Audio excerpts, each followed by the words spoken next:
stepping in for John L. tonight to facilitate our process. For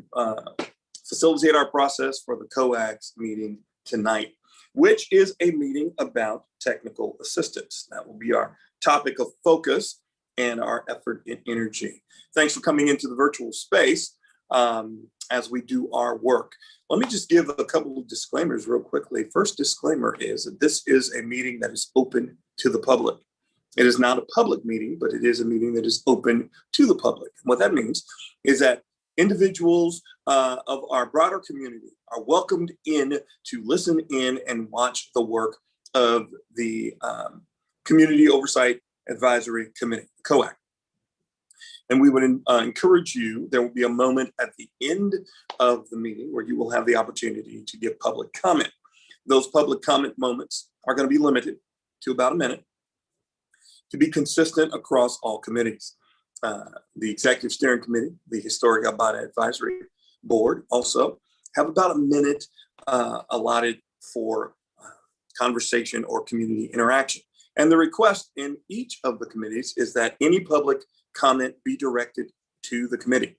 If you have concerns that are addressing the project overall or want to address ODOT or inform the community, we encourage you to use other mediums to do so.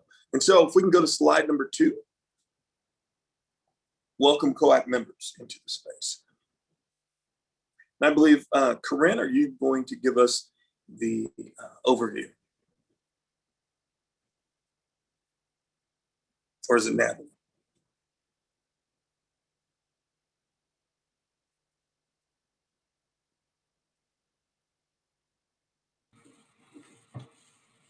I think Amber might be teed up for this, Dr. Holt. All right. Apologies, I'm having my own technical difficulties this evening. Good night, everyone. So for those of you that are listening via live stream, you know the drill. There is an unmute feature. If you have technical difficulties, please call Corinne at 503-479-8674. We are going to have you have a one minute to make a public comment. We're going to go to the agenda. We will have breakouts, and the public comment is at the end after the breakouts, and the public comment is later at, I believe it's, I have to look at the exact time, but it's like 5:23, I believe it is. So you'll have to stay on until after the breakouts, where we'll be discussing technical assistance for now, and you'll have to come back on to provide a public comment. Next slide. 5:43, Amber. Thank you. 5:43.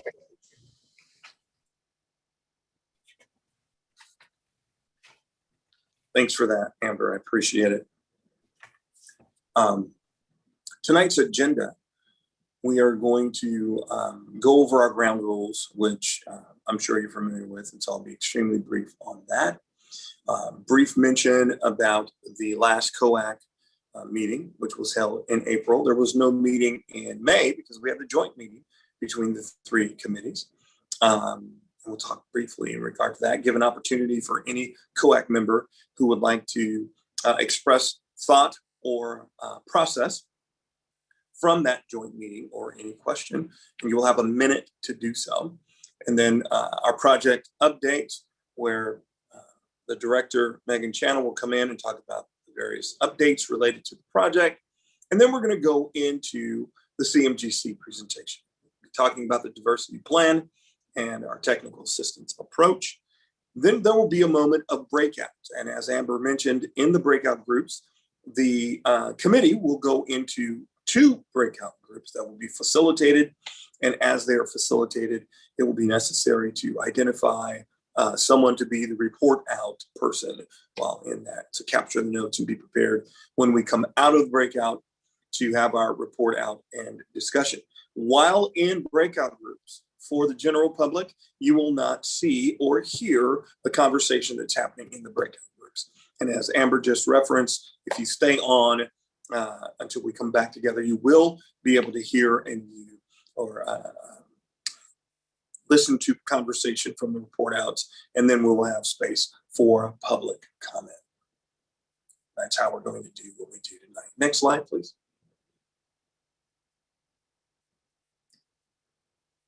Amber, did you want to go over this? Sure. For those of you that would like to make public comment, you can make public comment later at 5:23. This meeting is recorded, so please remember that this is recorded. Next slide.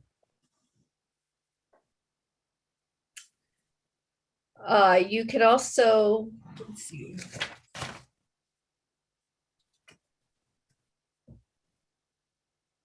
I thought there was an email address. It is not here for some reason. Feel free to call in via live stream. It's in the agenda on the website. Next slide. Thanks, Amber. We'll briefly run through our ground rules for how we do business.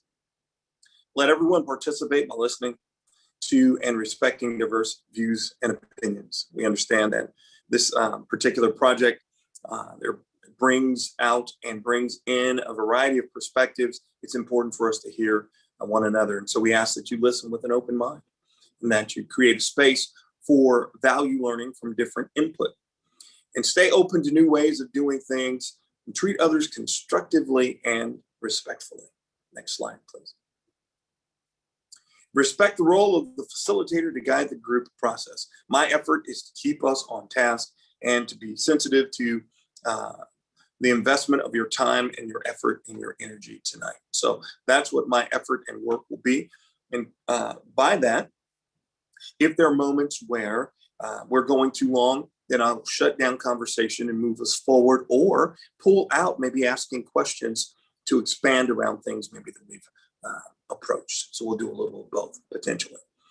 We ask that you attack the problem, not the person, and then disagreement, frustrations, and differences of opinion are acknowledged. We understand that's going to happen. And we ask that we explore them and address them in a respectful manner. So our next slide. If you had a chance to review the meeting summary notes, and or if there's any comment about the meeting summary notes, I give you the opportunity to do so at this moment. Any comments from the COAC members?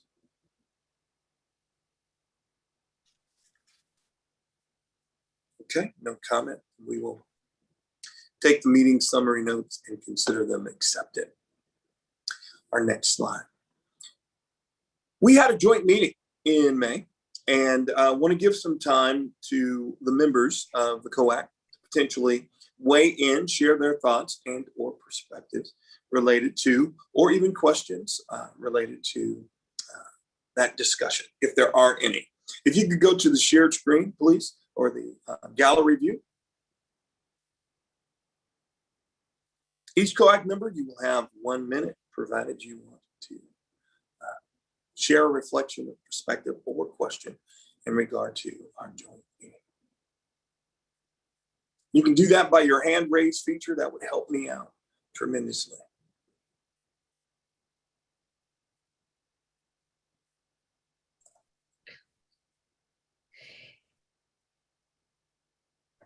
There aren't any comments. We'll have. I see a hand.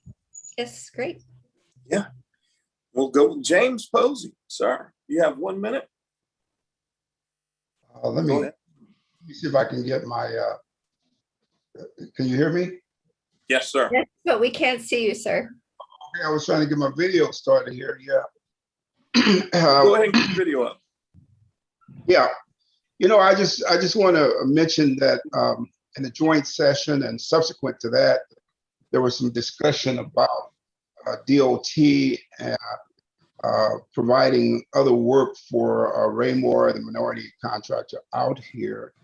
And, you know, I did not find anything in the minutes that early on, you know, we're doing this for about 2.5 years, almost 2.5 years, about our discussion about making sure that ODOT provides opportunities prior to the start of this project, that so we could have some, we will have a runway for capacity building.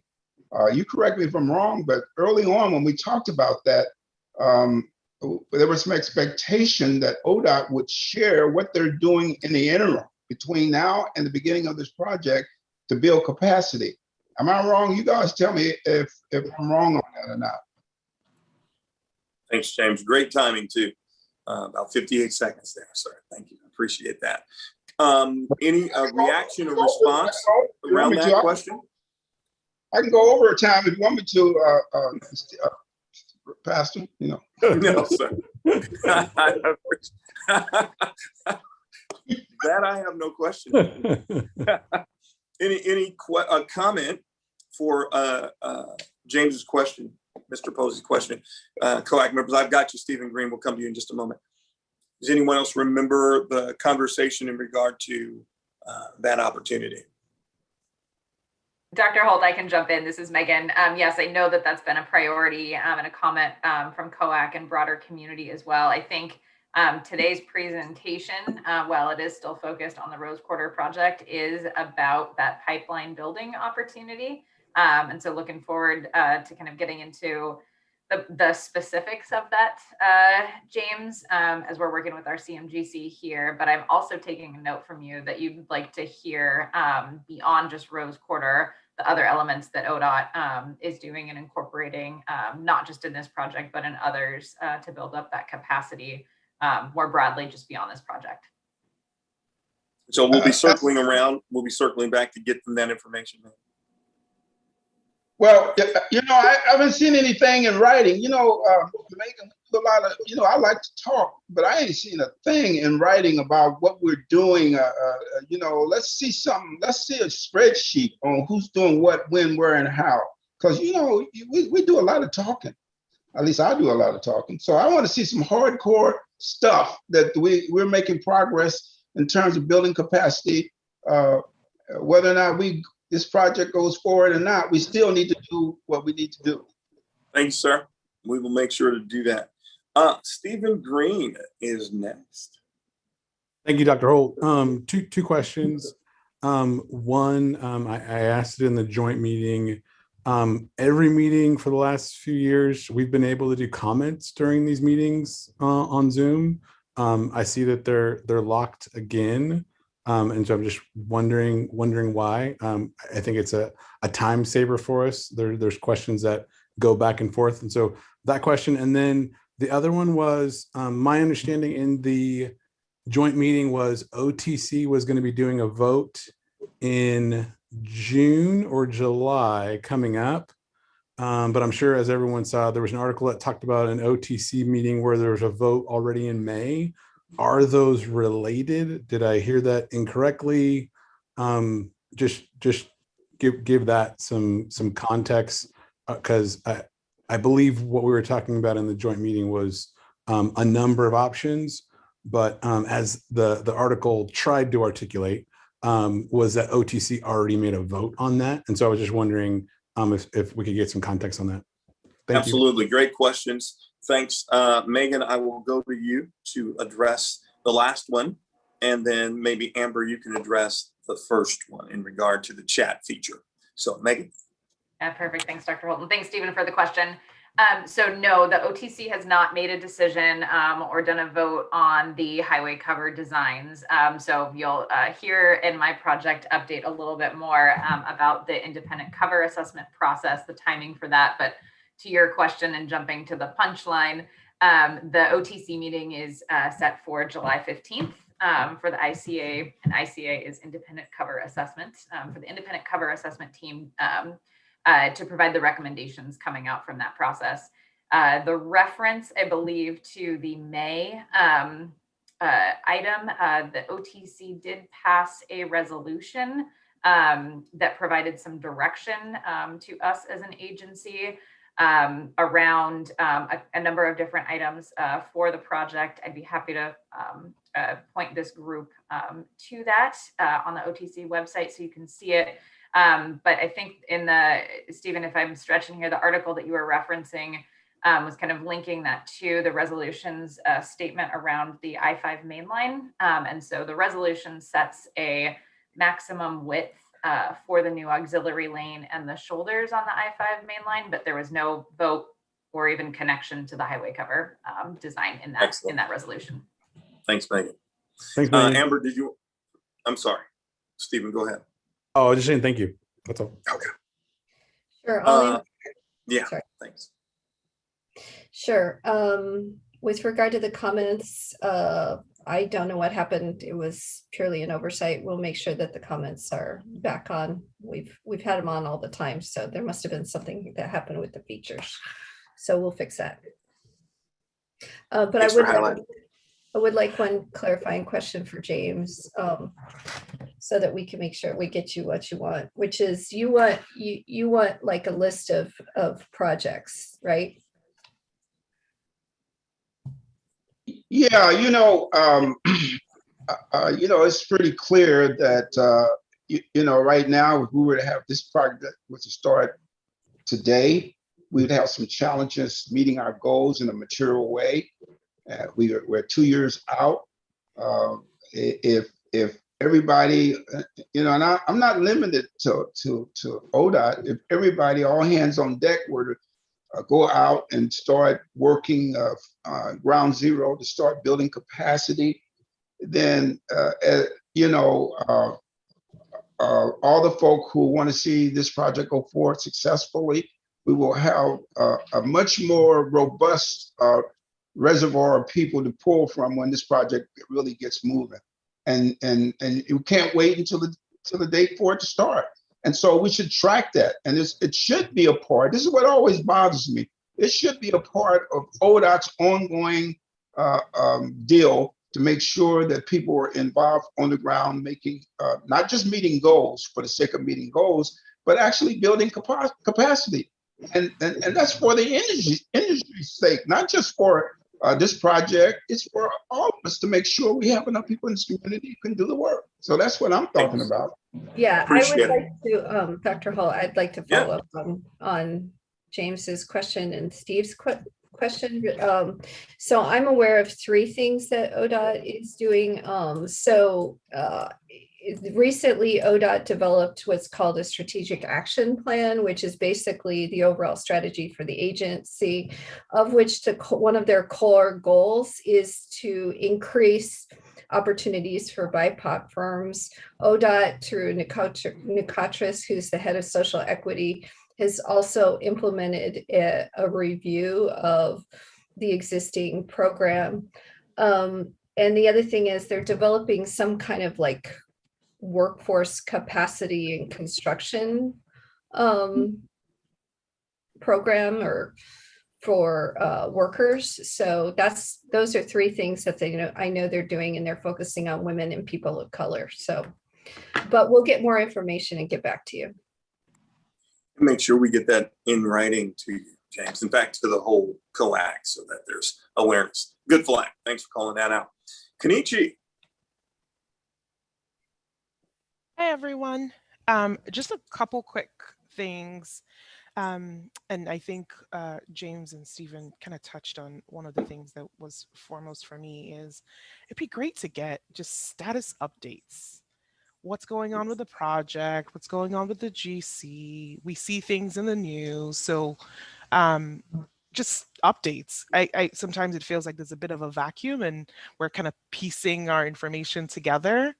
I'm curious about the outreach that's being done on the project, a document on the firms that you're contacting for the COAC, so that if there are things in there that we can support you in or just flag, we can do that.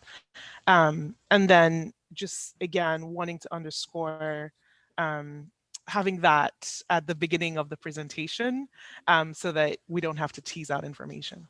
And then the second thing is a little bit of what James had talked about on what ODOT is doing to build capacity. And I'm really excited about the presentation today. I'm hoping that it touches a bit on kind of the current state of affairs, right, on outreach, and then kind of looks into the future as well. But yeah, those are my 2 prompts. Thank you. Appreciate that. Appreciate your comments and flag of that. I don't see any other comments right now from COAC members. Well, we will move forward then in our agenda.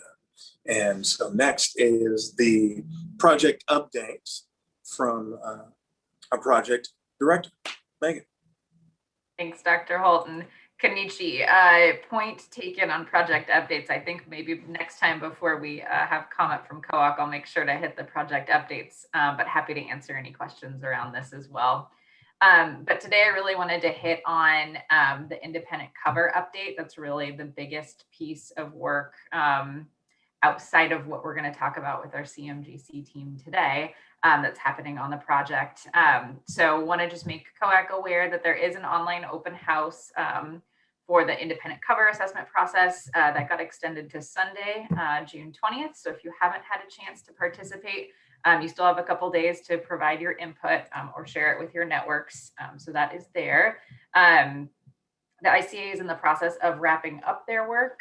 So the input from the online open house, as well as other community engagement efforts that their independent team is taking on, will inform their final presentation that they are giving to the Historic Albina Advisory Board at their meeting next week on June 22nd, so Tuesday.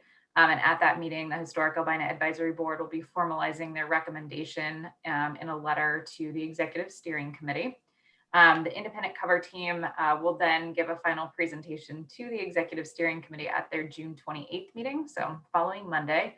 And again, that'll be taking into account, the Executive Steering Committee will be taking into account the information presented, the community workshop information, online open house feedback, as well as the HAB's recommendation. And then the Executive Steering Committee will form a formal recommendation to the Oregon Transportation Commission. And, to date, what we've heard is that in addition to the concepts and the scenarios presented by the independent team, several members of the Executive Steering Committee and the HAB have asked for more information about hybrid option that really provides that, we've heard hybrid or the and both or the win-win scenario that, maximizes the developable land on and off the highway cover. For those long-lasting community benefits and providing space with the opportunity for ownership opportunities, as well as providing the jobs that are desperately needed right now. And so I know that the independent team in their purview has explored several hybrid options in addition to the design concepts originally prepared. So that will all be coming together in these upcoming meetings. I'm looking forward to hearing the community feedback on that.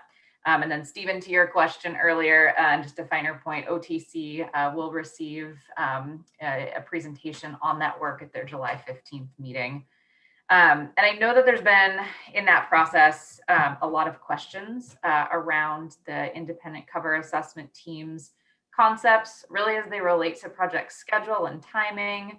There's proposed changes to the project design, which would take time to incorporate into the project. And the environmental review process is just one of those steps in that process. So I know that there's a lot of confusion, and I'll be totally honest, as ODOT, independent and outside of and separate from the independent cover assessment, we also have probably more questions than we have answers at this point. And given that team is looking at things at a very preliminary planning phase, I think overall there's more questions than answers at this point. But I just want to make one thing clear, that as it gets to the sort of decision on what environmental process may be needed, that the environmental review for any of those changes would ultimately be decided by our federal partners at the Federal Highway Administration. What I can say is, just as project director and based on my experience in working on other projects up and down the West Coast, I know that significant changes to a project at this point, like some of the changes that are being considered, that are visionary and helping us meet the community vision, they do require time to incorporate. We do know that some of the concept or some of the elements in the concepts, specifically 4 and 5, that have the ramp relocations are some of the greater design changes that would take longer than the 6 to 18 months, more likely about 3 years. At the same time, we also know and are excited by a number of the design elements within each of the concepts that look to fit within a shorter time frame. So of course, the right environmental process and associated timeline is something our federal partners will decide. But again, looking forward to getting more information from the independent cover assessment team as we continue to hear from the community on preferences on the options. We do believe that there's a win-win solution, again, to maximize that land opportunity and ownership opportunity, as well as providing the near-term jobs. ODOT's vision for this project is really to lift all boats with the opportunities of a rising tide. We want community development, we want economic development, we want transportation infrastructure improvement. And so as we work to achieve all of that, we just continue to be appreciative of the time that you as the COAC are spending at the table, helping us get this right. We continue to be appreciative of our HAB members and the perspectives that they're bringing to the design considerations, and continue to be appreciative of our community leaders at the Executive Steering Committee. So our commitment will keep setting the table for these conversations, the difficult conversations that are necessary to bring forth this community-led vision that really can benefit our community and historic Albina that has been too often left out when economic opportunities come along. So I just want to say thanks for being here tonight. I look forward to hearing from you. Happy to answer any questions. And then looking forward to hearing from our CMGC partners on how we continue to build and evolve the diversity plan. So thank you. Thanks, Megan. I will begin with the first question, which is Mr. Posey has his hand up, and encourage all other COAC members to ask as many clarifying questions as is necessary. And please use the hand raise feature to do so. James, Mr. Posey. Yeah, hey, Megan, I really, this is very confusing for me because the Willamette Week article talked about another review process in terms of how we evaluate those covers. And I'm just curious to know how is that reconciled within these various groups looking at the evaluation of what it's going to cost, et cetera, et cetera. Is there a white paper? Are you in a position to reconcile that? Or is that something we need to do later offline? But it's very confusing for me. Can you put some wheels on that for me? James, I will do my best. But what I can say is that the independent cover assessment team, as part of their next step leading up to the Executive Steering Committee meeting on the 28th, and then the presentation that'll be made at the July 15th Transportation Commission meeting. As part of that, they are preparing a final report that will document the anticipated costs and schedule associated with the design concepts. So that information from the independent team will be coming. As I said, so we do have a final environmental document that's been approved by the Federal Highway Administration. There are a number of changes and design refinements proposed as part of this highway cover assessment. And there, as you develop any mega project, you're never going to know all of the design up at the beginning. We're still at 20% design. So a number of the elements that are proposed as part of the highway cover assessment show great opportunity, an opportunity for that win-win approach, and would not have a significant time impact on the project. But there are some elements that have the potential to have a significant cost and time impact on the project. So we're still kind of teasing that out as we continue to learn more about the options. But as I said, I know that there are some elements, and I'll just be direct, specifically the ramp relocations that are part of concepts 4 and 5 that we do believe will have a greater cost and will have a more substantial time delay than the other concepts being proposed on the table.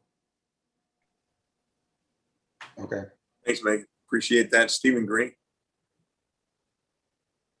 Yeah, so Megan, you said you wanted the win-win.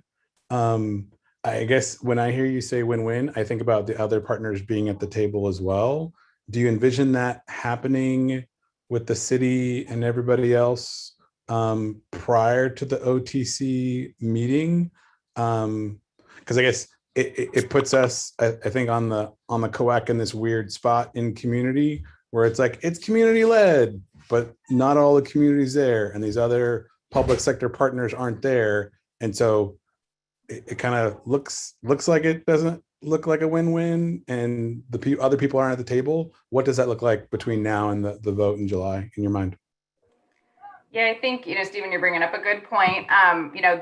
For us, the table, we have set the table, and we're open to our partners, from the city and other community partners rejoining us at the table. There's been an open invitation for that. And I think for us, we're going to continue to stay true to our values and taking action on the items that our partners have requested over the past, year plus.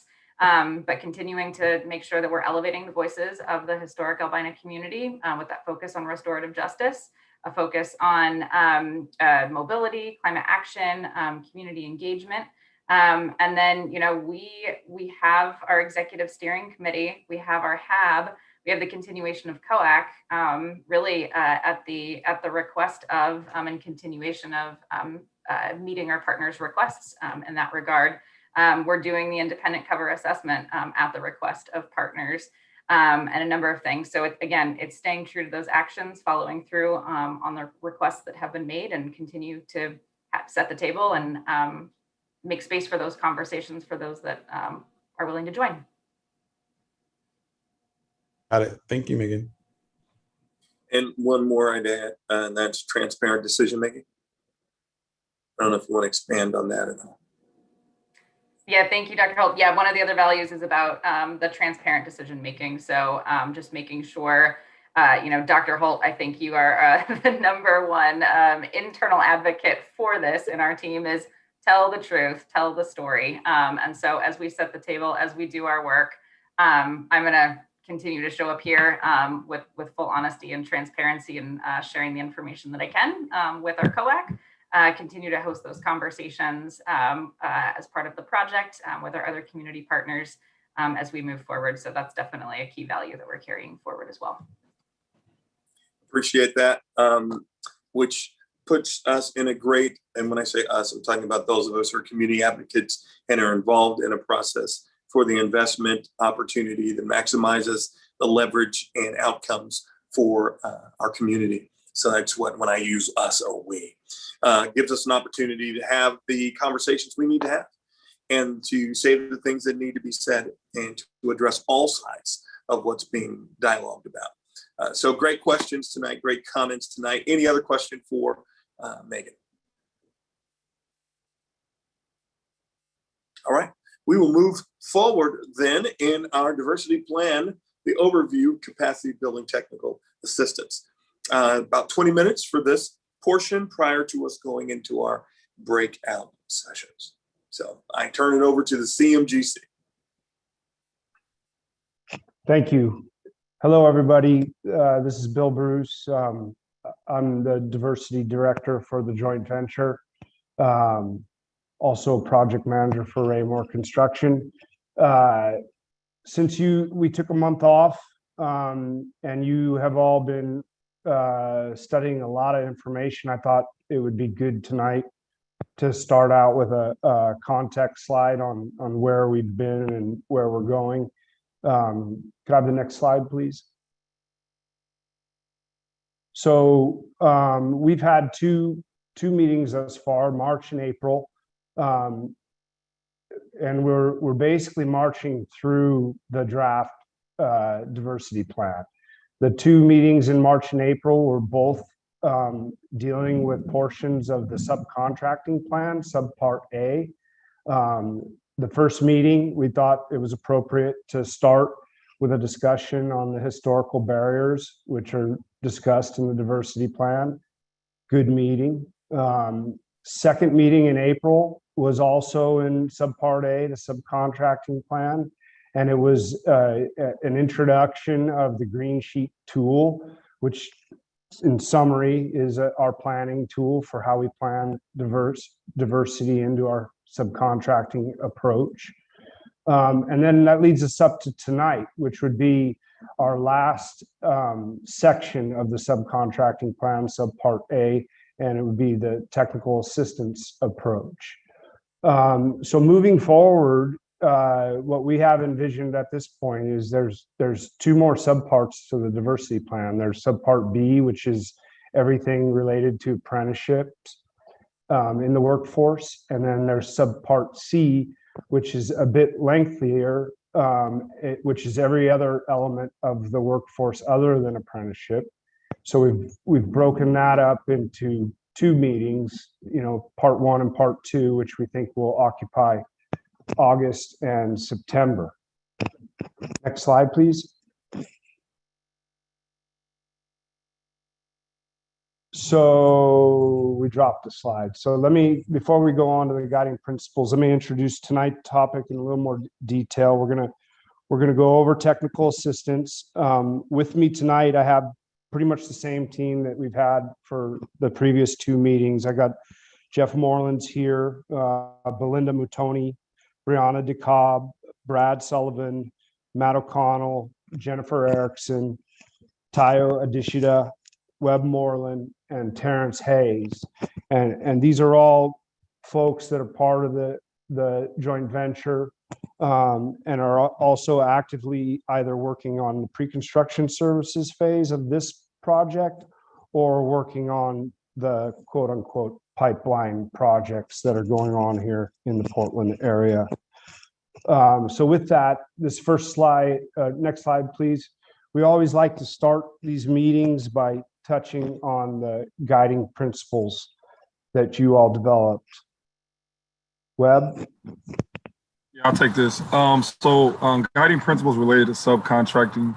So you got build the capacity of minority businesses for current and future projects, further minority businesses' expertise to be successful with project subcontracting opportunities, assist firms with the certification process, provide technical assistance for DBE firms with core construction and business practice, provide new opportunities and facilitate new relationships between minority subcontractors and prime contractors. So as you guys can see, the common theme in the bullet points all point towards success for these businesses / firm, well in the project of the Rose Quarter and after the project. Success in our eyes means opportunity preparation. Like I said before, being prepared while the project is going for opportunities and after the project, capital building, gaining capacity within the company, within your companies, and growth, right? Growing from a practical and a technical standpoint. Thanks, Webb. Next slide, Terrence. How y'all doing? Can y'all hear me? Yeah, we got you. Okay, so restorative justice. The goal is to uplift firms that have been historically discriminated against and prepare them to compete on the open market. Technical assistance must be tailored because one size does not fit all. So a word we're using around here a lot is intentional.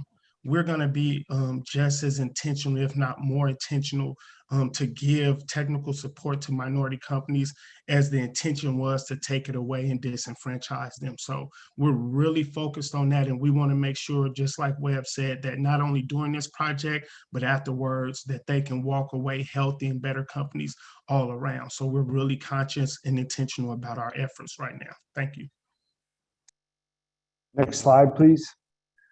So these would be the data points of our plan in real simple terms, the steps that you go to get onto this project. The first one is pre-bid workshops. As Kenichi used the word outreach earlier, this would be the outreach phase. As bid packages come together through the design, we would be out in the public doing outreach.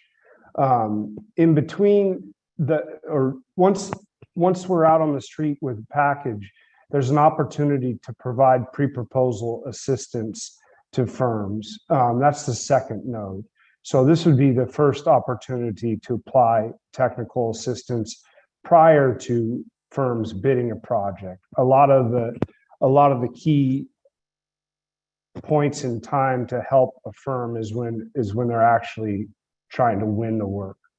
The third data point would be win the job. You bid the job, you propose on the job, you're successful. Once you've achieved the third data point, the fourth data point is assessment. When a DVE is successful on getting onto the project, our team is going to perform an assessment of that firm. In many cases, we know most of the firms that would be involved with this project. So we're not starting from zero, but we still want to perform an assessment to be current about where they are as a company, what types of technical assistance would help them, and then where their goals are moving forward. So that is the last node. That results in what we think of as tailored technical assistance. One size does not fit all. Next slide, please. We have a hand raised. Yes. Yes, Bill.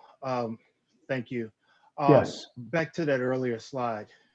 Being a procurement officer, I recognize there was some mixed, confused terms there, but I want to ask a question about and ask you to say a little bit more about pre-proposal assistance. You kind of glossed over that real quick. What are you saying when you're saying in this term? What are you saying you're going to do for firms? Sure, Stephen. It takes a number of shapes depending on the firm that we're talking about. I'll use a mini prime as an example. Would that work? However you want to answer. Okay, so on a current project that is going on right now, we had a mini prime program similar to the one that's proposed on this project. Most of the firms that are at the level of being able to perform at a mini prime level have never responded to a best value request for proposal. So one of the easiest things to help them with at the pre-proposal step is, what's that look like? What's a grade proposal look like? And so it's really, that's just an example of something that we would do to coach or provide assistance to a mini prime that would be competing for one of the scopes on this project. Okay, so I'm hearing you saying that you'll be providing offer preparation assistance, helping them with bid estimation and things like that, correct? It could be bid estimation. The example I was giving you was really about a proposal, what a proposal looks like. But Right. for smaller, yeah, sorry, go ahead. Yeah, that's why I was talking about the confused terms going from pre-bid to pre-proposal. But again, I just want to make sure that I'm hearing it correctly, that a contractor working with you would be able to get assistance in preparing their offer to whatever is being solicited, correct? Correct. Yes, Lee, that's correct. So we'll sit down and we're going to work with the firms, first of all, in the pre-bid workshops to make sure we review the scope collectively. And if anybody that has any issues, we'll spend time individually going through them, making sure they understand the scope, making sure they understand the plans and specs, making sure that we don't give them a package with 400 sheets to bid on when they only need 10 sheets. We'll break those sheets out for them and make sure they're clear so that they can have success on actually proposing on the project. So to answer the question, absolutely, that's what we're going to do. That's what we always do it. Outstanding. Thank you. And Bill, I just want to add one thing, because you said best value, but while Lee is, he's a procurement officer and he fully understands all these things, can you explain what best value means specifically, which is in this case, this is a CMGC. And so if you can tease that out a little bit more as well. Sure. I might ask Matt to answer this question if I could put him on the spot. He's got a good way of describing it. Well, first of all, everybody should just make sure that they understand that it's competitive in nature, and we've come across sometimes where folks think it's not, but it really is. But by definition is there's more than one selection criteria. Traditional contracting is chosen by low bid.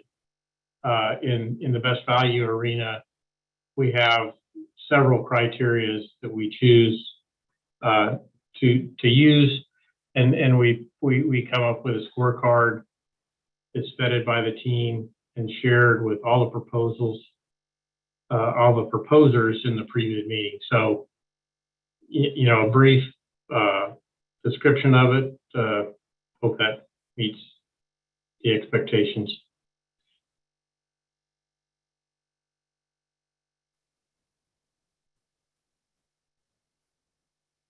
We'll keep going forward. I see Kenichi's hand.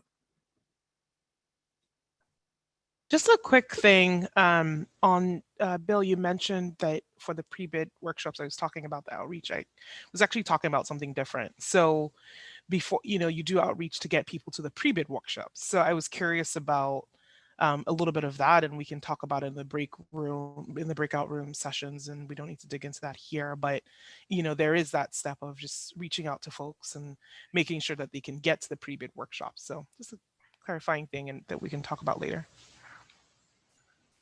Sure, right, and I'd be happy to.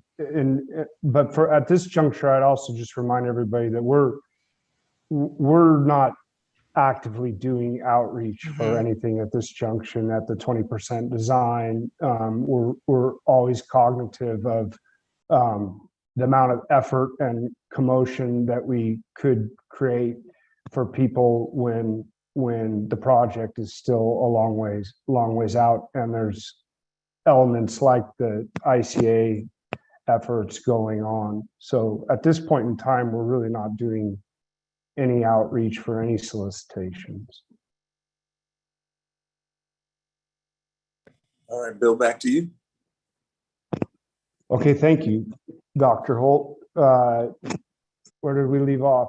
So the goals are listed out in the diversity plan for technical assistance, and they're fairly straightforward. We want to expand the project portfolios of firms.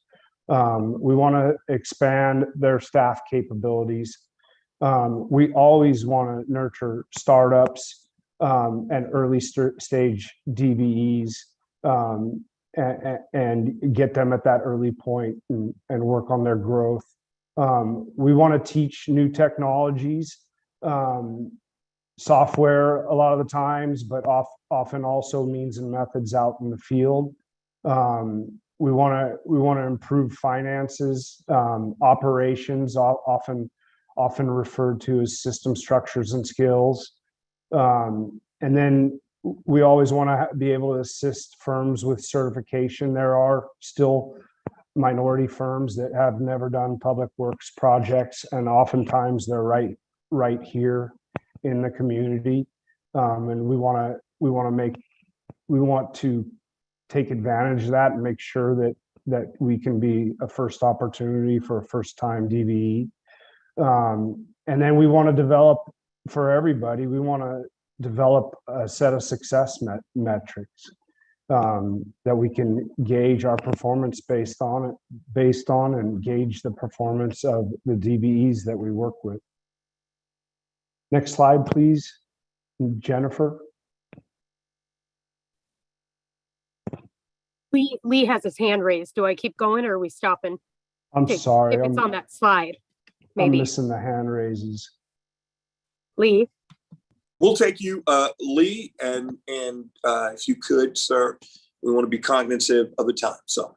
And I was going to ask that, should I save these questions for caucus because, but since I'm talking, to go back to an earlier point raised by James Posey of preparing this pipeline, if we're not doing any outreach or any type of preparation now, Bruce, when we get ready to solicit, I think we might be running up against some serious timelines to help small businesses. And earlier, one of the other gentlemen spoke about being intentional. In my mind, I think intentional speaks to having an idea of what scopes might be required and reaching out to firms that may need that assistance now rather than later to help them build up their strengths so that when comes time to solicit and respond, they are in a better position. Can we hold a response on that, Bill, only from this standpoint, just be cognitive of time? Thank you, Lee, for the comment, and it could be brought up in the breakout, and we'll make sure that it gets addressed before the night's over, but if we're okay with that. So Jennifer, to you. Thank you. So who receives technical assistance? So technical assistance is open to everyone, and it's an assessment base to help identify needs. We are focusing this on the DBEs, and we're emphasizing DBEs that have a meaningful effect on workforce. So we strongly encourage an inclusive and diverse workforce throughout all the subcontracts on the project.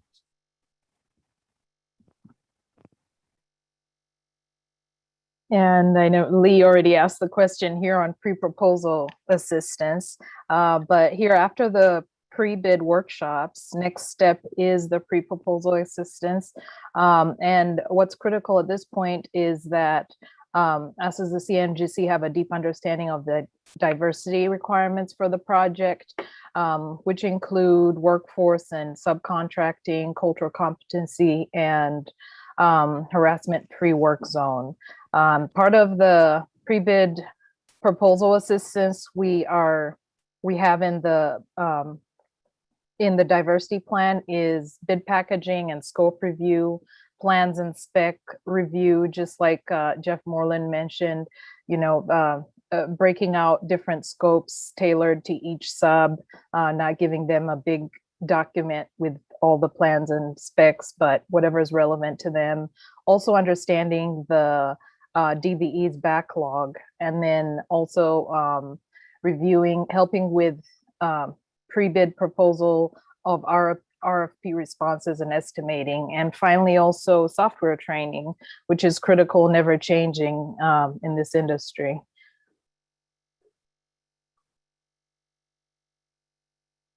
So this represents the fourth node of that slide that Bill was talking about, and this is when folks are headed to the job, want a project with us, a subcontract, and the first thing our team will do is assess, the state of their operations, and begin to figure out how to supply some assistance that'll help folks be successful on the project itself.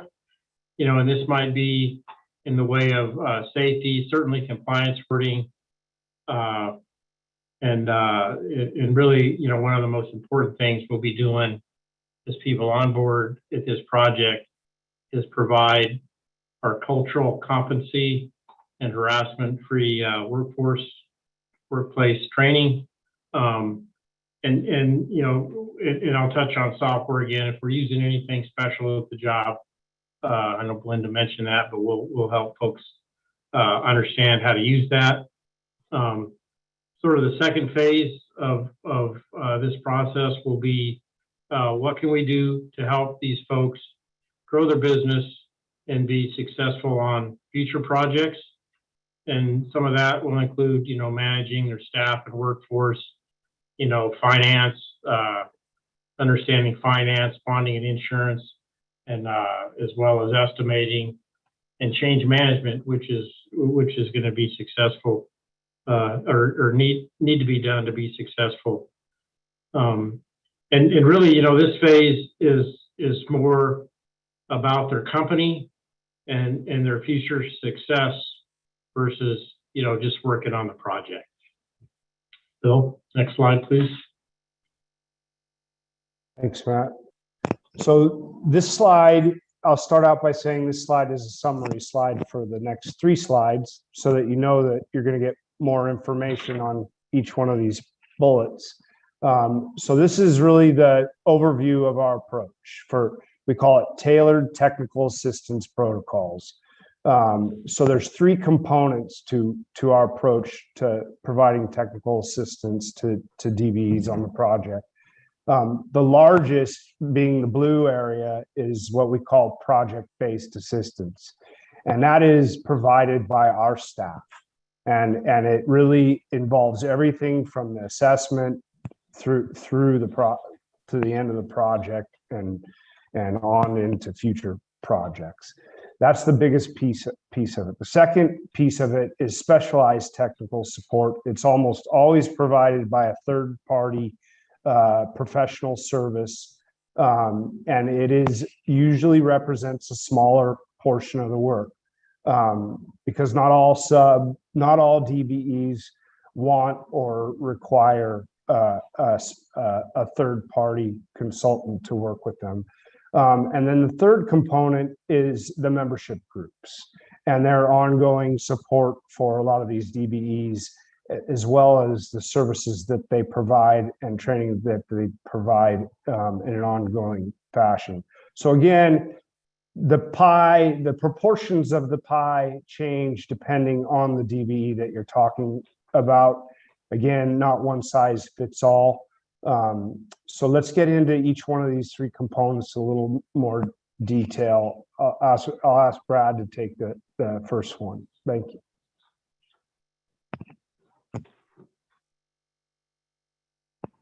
You with us, Brad? You're muted, Brad. Yep. Couldn't hit the right button. Sorry about that.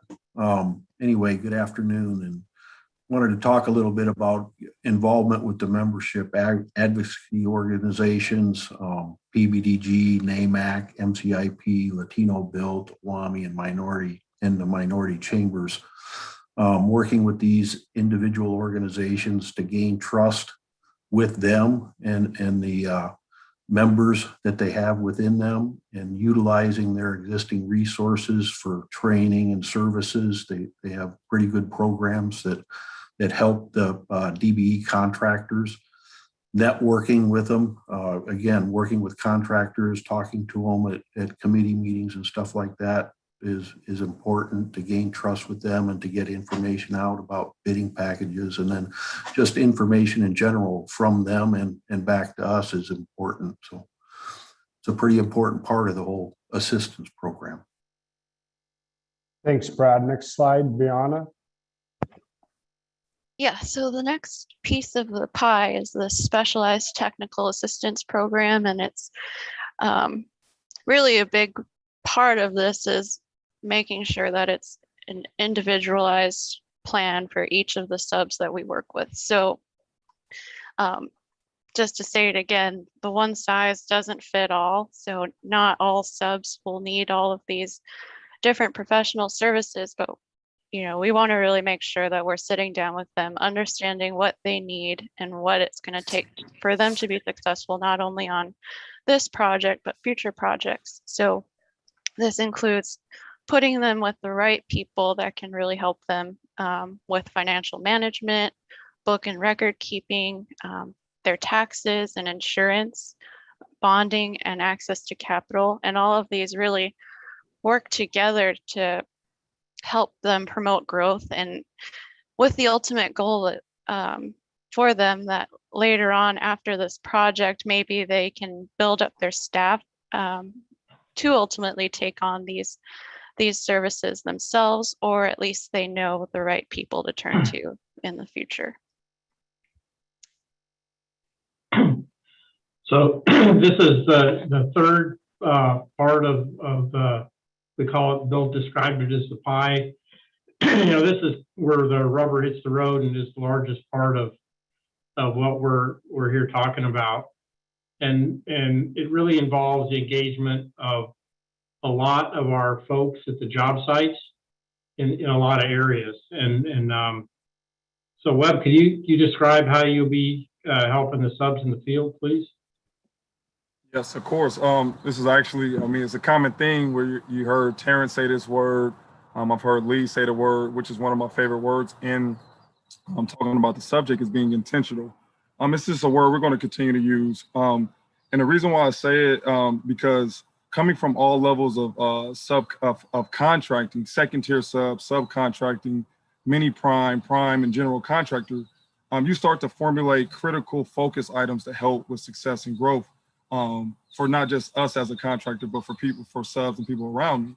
So the focus is, I broke it down and simplified as best as I can, is personalized mentorship, understanding the subcontractor, understanding this firm, understanding the things that can help them be successful. You have to be intentional to be able to personalize your mentorship or sponsorship of these contractors. Identifying best practices. I know just going through the trades and having a decade plus in this industry, you got to learn best practices. Those are things that you can give somebody so they can really maximize and gain some capital, right? Being available. One thing I try to really take pride in is being available as I'm going through this mentorship and sponsorship, which I currently do on every project. I'm available, right? My wife might not like it as much, but I am available at all times. And then simply put, one thing I've learned from Jeff Sr. and Bill Bruce, since he's been with us, is just not allowing anyone to fail. So knowing that this is our task, and when you're intentional about it, absolutely not allowing anyone to fail and walking through this journey with them. So that's just a very quick overview of what we look at, how we're going to make people successful in the field. Thank you, Webb. Well said. Jennifer, can you cover our back office support? Back Yes. one slide, please. Yeah, we're still on that in the last one. Okay. So for back office, we want to help firms make their office like a well-oiled machine. So help with bookkeeping, compliance, there's certified payrolls, project-specific forms, the things that could hold up payment. We want to help with billing for work, help with the office systems like accounts payable and receivable, and HR. So we just want to work on the back office with them. And just to finish this slide out, again, this is the largest portion of the pie with our project-based technical assistance. When you build a team that has the field dedication to making the DBE successful and the back office team focused on making the DBE successful, it then really allows the project management team to focus on the future of the firm, focus on the leadership of the firm, and start looking at how that firm can link up projects beyond the current project. And this is where we get the largest effect and impact with our DBEs. Next slide, please.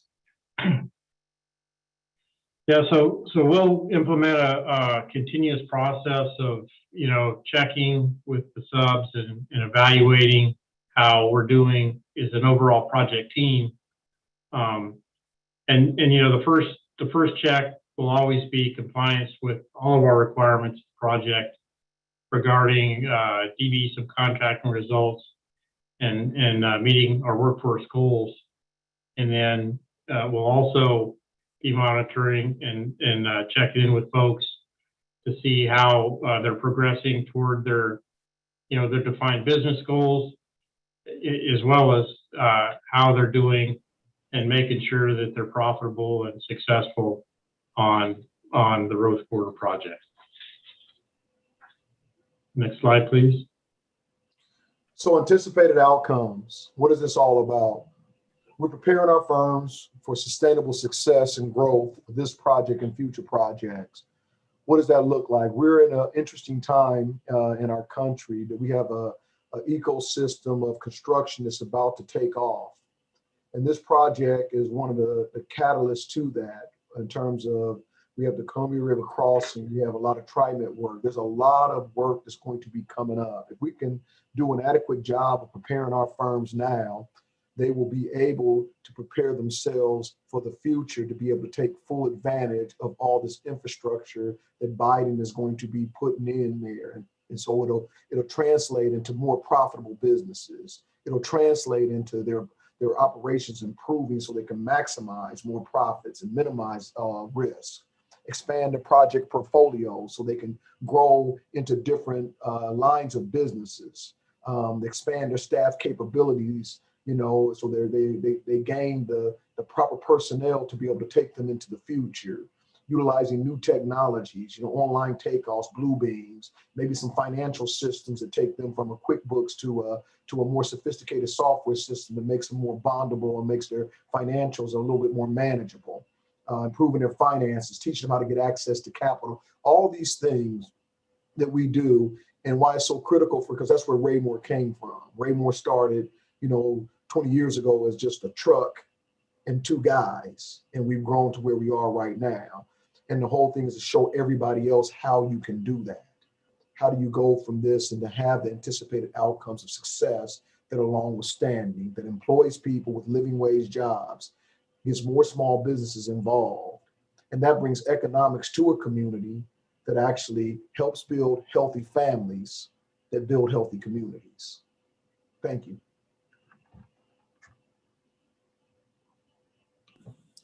Thank you. Is that the end? That's it. Excellent. Perfect. We appreciate it. I'm cognizant of our time. We're a little beyond our time that we'd anticipated. However, I think we'll be able to capture it well in our breakout sessions. So right before we go to the breakout sessions, I see your hand, James Posey. Mr. Posey, I will get to you in one moment. Amber, I'm going to have you describe what the breakout sessions will look like, and then we will take Mr. Posey's question. Great. Next slide, thank you. So just a reminder, everyone, so we have 2 breakouts for this evening. If you can designate a spokesperson from the COAC, they will be facilitated. And then if whoever the designated person is, if they can take notes, and then when we come back, we'll report out on those topics. Can you go to the next slide to identify? So Bill will be in one, Jeff will be in the other breakout group. Next slide.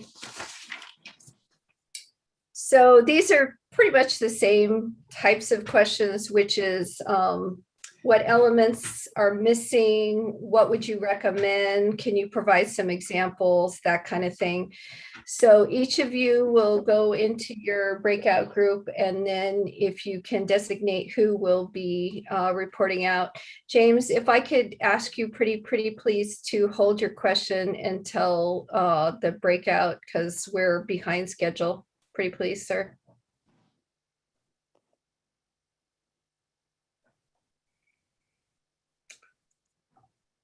Okay. Oh, James, you turned off your camera on me. Don't be mad at me. I'm just like trying to move us along. We'll go into our breakout session. We'll have it, and we'll make sure to capture your question, James. You won't be lost in the sauce, I promise. Yep. So we'll go to the breakout groups. We'll have our conversation, then we'll be back. Breakout will last about just right at 30 minutes.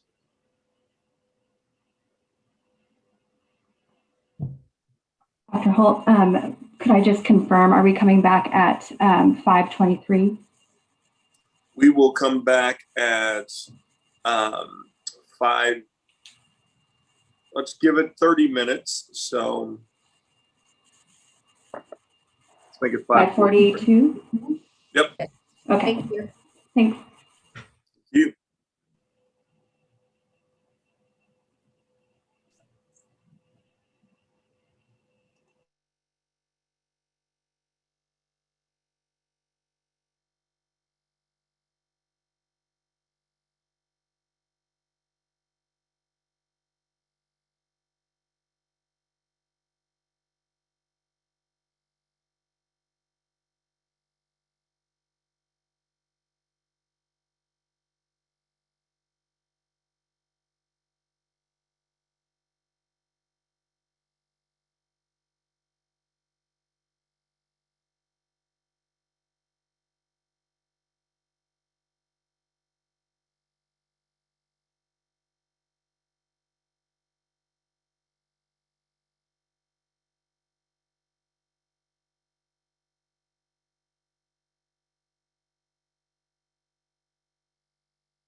Dr. Holt, you are muted.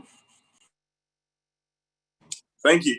I'm just having words of wisdom here all by myself, which sometimes you need to have. You need to have that moment to yourself, by yourself, with yourself. But welcome back. I'm sure that the breakout groups were full of robust conversation, and look forward to the report out. Amber, I'm going to have you kind of direct who goes first. We're going to give ourselves, we're right at 7:42, so maybe 15 minutes for the report outs. Yes, so group one we were in, and Miss Belinda is somewhere here if she can report out and capture some of the comments that were made, and then we'll go to group two. Yeah. So I think some of the comments came from James Posey. He did mention that a pretty good point here that technical assistance to minorities should focus around caring, and he said intentionality is really just us as the contractor, and also, you know, ODOT in general, doing things that show care to the DBEs. And he also stressed some statistics about a general business. Most businesses don't succeed. And so the technical assistance part of this program is going to be what will set a lot of the DBEs apart. And then Amber also stressed a little bit that the three components of technical assistant, starting from the proposal stage to the field, and then tying in HR, as well as the technology part of it is pretty critical. And then also Katrina and Michael Birch also brought up some really good points, which really might tie into our next meeting. I think it's July, where we're doing workforce. They did mention that there are some aspects of technical assistance that need to be more personal, some of which are issues that women and minorities typically deal with, life challenges such as childcare, injury, substance abuse. I don't know if anybody said mental health, but I wrote it down. And then they also mentioned some support systems that are in the community that seem to be for union laborers that are more available to union, but not so much to open shop. And they had some good ideas of how we can maybe incorporate that and get those available to our DBE firms and our workforce. And then also Webb Moreland also said some good points there, that the CMGC can invest a little more in personal support. There's a lot of things that happen in the sidelines that we don't always highlight, but they're happening. And just what we need to do is just create a more formal system that would work better for our DBEs here. And then also, Dave Posey ended it nicely with noting that we need to put a little more emphasis in safety. That well, he didn't say that exactly, but he said technical assistance is pretty critical to safety performance of DBEs, because it can critically affect the bottom line. You know, everybody knows if you have a construction incident, even worse, a fatality can be ruin reputation and really hurt your business. And I think that is it. We can add anything I missed, I think. Anything from group one that wasn't covered? So let's give a moment or two if group two has questions for group one or any comment. We could just continue to do the hand raise feature. We're doing a great job with that today. Jeff, I don't know who in your group was the scribe and the COAC reporter. That would be Mr. Joe McFerrin. Go, Mr. Joe McFerrin. Man, if I had known how tough this was going to be, I wouldn't have signed up. But we had it was some really good points what else would you recommend? And I'll just start with right off the bat. The question was, how will this be different in terms of accomplishing equity? And another question was, when, if it's not now, when are we going to be inviting DBEs in to start providing this technical assistance? And the response was, in terms of when do we invite folks in, was like that typically we start a year out prior to releasing bid packages. How this will be different, I took away from the conversation that a project of this magnitude, having Raymore and their, what I would call their standard practices around equity, makes this project different. And we can have others expand on that. Another question was, are we talking to pre-apprenticeship programs? It was called out that ODE is not a workforce development entity. So what are we doing to get the pipeline? And so the response was, we will continue to work with pre-apprenticeship programs like we've done in the past, but keeping in mind that the numbers aren't as large. I think it was called out that although the dollar amount is a huge amount, that the demand on this particular project is probably a little bit smaller than most people might think. That's what I took from that. There was a question about how do you select who gets technical assistance? Is it open to everyone, or will you select the DBEs that are eligible or invited to the table? And the response was that all who want to participate will have a seat at the table, but that there would be an assessment in order to make sure that the capacity of the entity is appropriate with the scope of work. And if there's a gap, that there would be some sort of dialogue and technical assistance around that. There was a question about how has this team reached out to DBEs in the past? And again, I go back to the response was, we typically do that a year in advance. We didn't spend a lot of time on that, but that's what I got. And I'm hoping my team can help fill in the blanks there. Another question in our group, how do you identify firms? So how do you recruit? How do you figure out who should be at the table? And the response had a lot to do with ongoing relationships from past projects, also participation in associations, like mentioned in the presentation. And it was also stated that from the team that they will help companies get certified. And then we got into a really good discussion about making sure that there was a harassment-free workplace.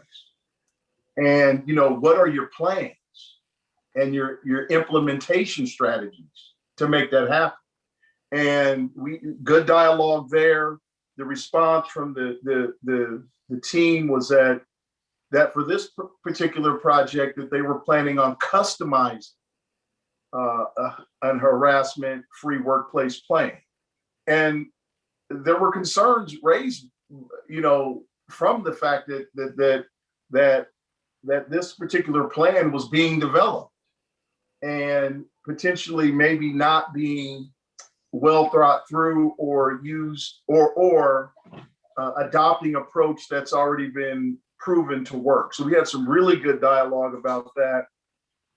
And then who would be included in customizing this harassment-free workplace? It was good dialogue there. And again, how will this be different?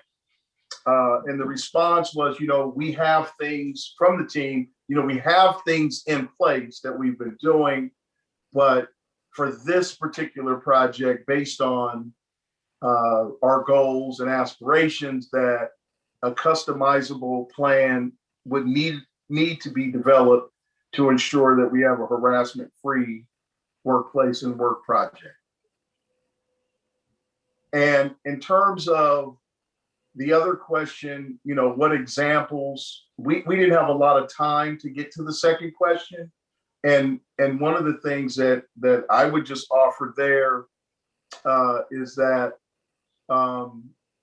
I think we need to do a little work there to identify and really spend some time on, you know, what does success look like, and what projects have been successful.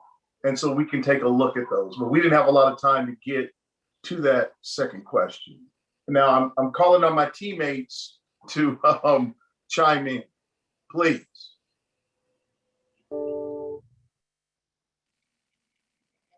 You did a great summary, Joe. Thank you.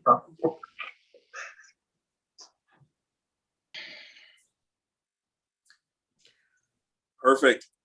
If no other comments, we'll go to James Posey. James. Yeah, I just wanted to make sure everybody knows that this whole concept of technical assistance only applies when you're talking about people of color or DBEs or minority. Because typically white guys don't have a technical assistance component when they're doing a contract per se, because it's inherently built into their system of taking care of one another. And so we have to formalize and structuralize a technical assistance program.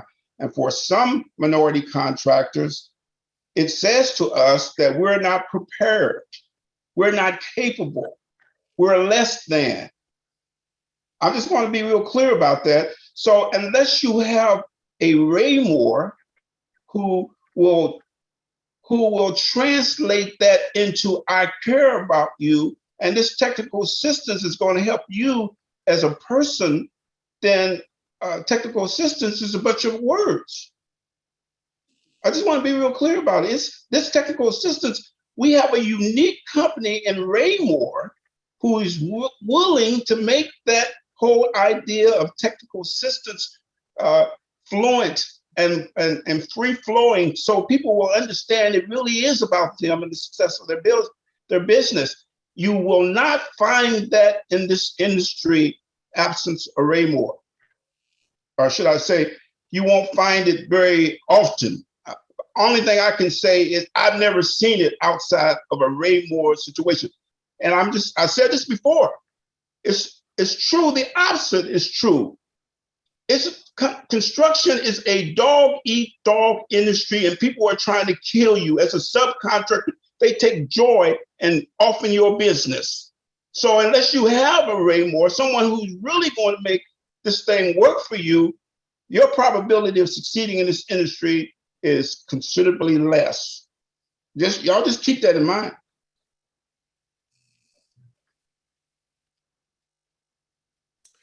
Thank you, sir. Appreciate that. Appreciate the passion associated with it. Thanks, both groups, for the report out. We are at about 4 minutes left, and I know that we've got space for public comment. And I want to make sure that we give opportunity to that. We had 10 minutes slated for public comment on the agenda. My understanding is historically there usually isn't a lot of public comment in this meeting. So I will give it over to who's introducing our public comment. Natalie. Natalie? Sure, I will go ahead and advance the slide. The information on how to provide a public comment is shown on the screen here. If you're watching us on the live stream, please dial 971-247-1195 and enter meeting ID 884-8824-7639 and passcode 095146. Those numbers are on the agenda, and they're also below the YouTube video live stream. And I am keeping an eye out for any people entering the meeting space wishing to make a comment, and I'm not seeing any commenters right now. So Perfect. Yeah. Well, Natalie, we gave them the outline at the beginning of our meeting, and encouraged people to stay in. It is a robust conversation, and appreciate all of the presenters tonight, as well as the COAC members tonight. Before we conclude, any comments from COAC members? Any final thoughts?